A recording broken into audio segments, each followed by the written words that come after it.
This one is the pechakucha.org. But I found a blog that I thought did a wonderful job at talking about how to do a pechakucha, and it looks like I didn't, let me just take a second here. It looks like I didn't get it so that you could actually see who did the blog. There we go. I'll write that down.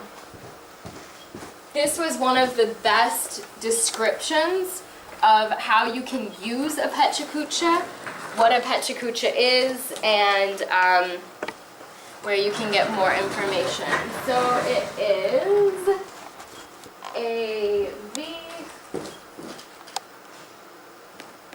that's really hard to see even from there.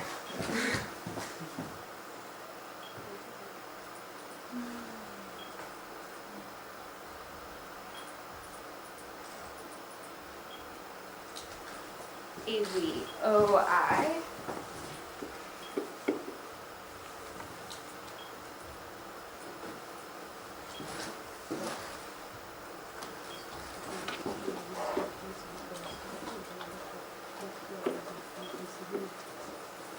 And then this is backslash and then pechakucha.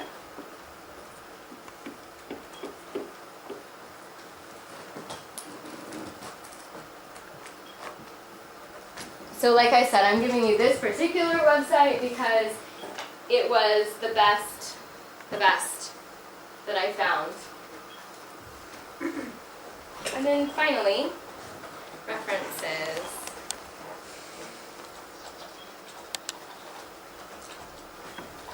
So it just shows you where the tables, they were both taken from One Stop English. I like that website.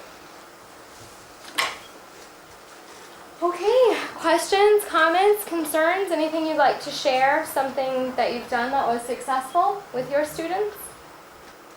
Oh, we still have time, that's good.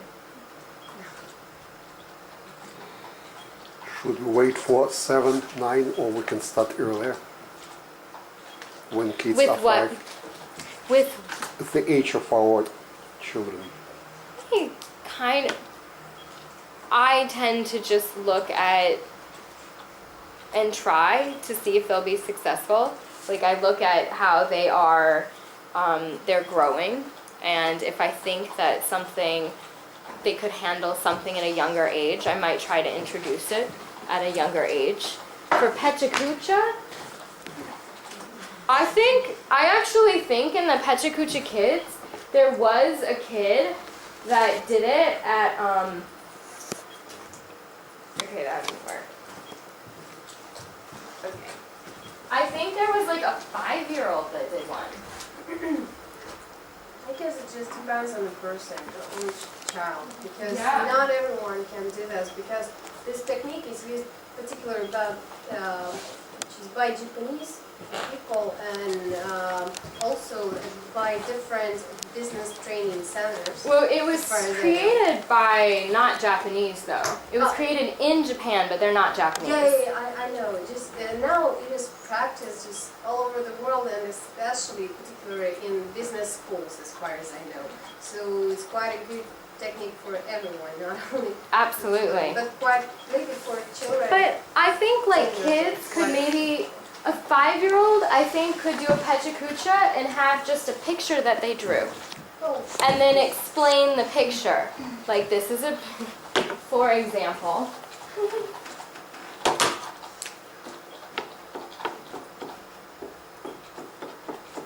Imagine that I'm 5. Quite a nice picture. Yeah, I know. I'm such an artist. Here, I'll put my mom in high heels. Okay. So if I were 5, I might be able to scan my picture into a document that I could put in PowerPoint and then do a pechakucha talking about my painting. You know, this is my mom. She likes to do her hair every morning, and she has a very beautiful pocketbook that's full of treats for me. And she always has very nice shoes. I like her shoes. This is my dad. He's very important. He goes to work every day. and my mom cooks good meals. I don't know, this is me. And we are at home. You know, so like it is possible. You may not want it for 6 minutes.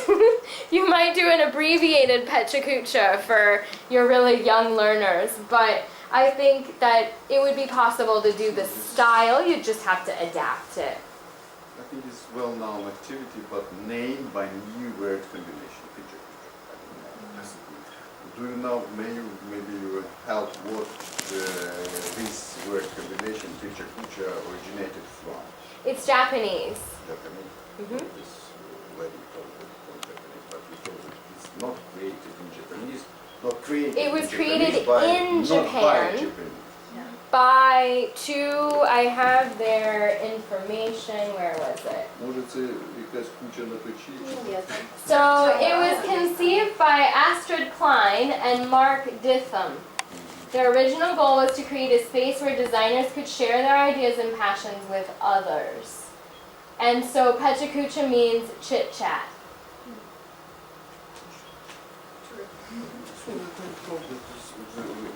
This activity is well known from the beginning of teaching council, you see, but is named by this mystery word combination. Yep, and now It's new they're for us. having a lot of, it's quite fun. They have a lot of organizations. There's one here in Kiev, and there's also one in Lviv, where you put together a Pechakucha, and they have Pechakucha night. And you can sign up, like karaoke night, right? You can sign up and give your Pechakucha to an audience and get feedback on it. In our methodology, they named it the talk on the basis of picture.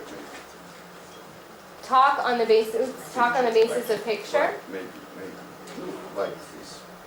I mean, I think it's similar. I don't think it's anything new. What I think is new is that it's a challenge to complete everything that you have to say about a topic in 6 minutes and 40 seconds. Not many people could do that.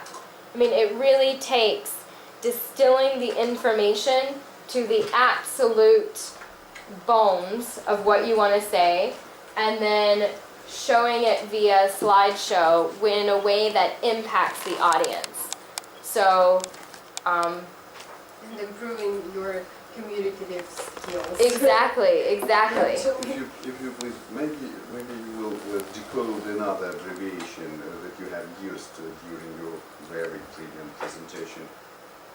TED, teaching education. TED. TED, what does it mean, TED? So TED is, the example is here. Thank you. We remember it, but... Okay, I will share. Don't worry. I will share.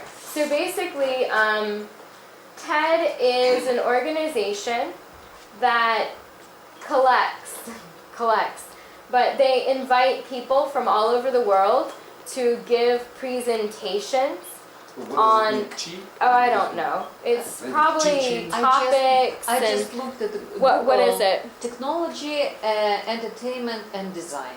Perfect. Oh, right. Technology, entertainment, and design. Thank you very much. So, it's brilliant. I love TED. Do you have a question? Yeah, I have a question about marks. What do you think while doing some activities with kids, especially while playing games with kids, is it good to stimulate them by marks? Depends. I mean, I think instead of having necessarily marks, I may give stars. Yeah. Smiling faces. Or smiley faces, exactly. Like I don't want my students to be so dependent on marks for everything that they won't do anything without a mark. I also don't want them to feel as if every single thing we do in class is graded. So I like to do some activities where they seem like they're just for fun, because a lot of these activities that I presented seem like they're just for fun, but they do have pedagogical implications. For example, I'm indirectly assessing them, and or they're practicing the use of the vocabulary in a different context.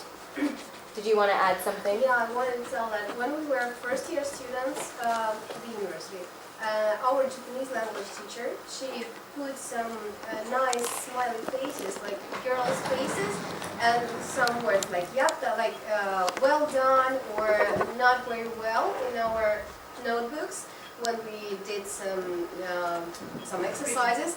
And it was not so disappointing for us because we saw that picture. Yeah, we understood that we need some mistakes, but it was not like, oh yeah, I'm the worst student, I don't want to do anything at all. So I think that really like stars or something else is much better than just putting marks. And I have a teacher, like Ukrainian language teacher. She always told that I wish I could remove all the marks from school because they are just disappointing children, and usually when they get back mark, they don't want to study at all later. Yeah, So it's possible. Like some kids do take it to heart, and they're no longer good language learners. So maybe play with it a little bit and see what you feel the most comfortable with. I also had, when I was presenting in Cambodia on another topic, I went to a presentation about keeping participation points. And I had one strategy for when I was working with university students. And the teacher that presented was also from Japan. And she had the cutest little booklet that it was like a passport. And when you opened the passport, inside there was like daily information, and they could get stars or smiley faces or whatever, so that way not only is she paying attention, the kids feel like, ooh, yay, I got a star for that activity, or I got a smiley face or whatever, but she's able to see how many activities they actively participated in. So that means that she's no longer at the end of the day going, oh yeah, Johnny, I think he was active about 50% of the time. She has a visual, so she can also show parents, like, your child got this and this activity, these were the places where they need to work. So I liked that, especially for young kids, because they like getting stamps and things like that. And nice pictures. Yeah. Smiley pictures. Yeah. I still have some. So the question is not about our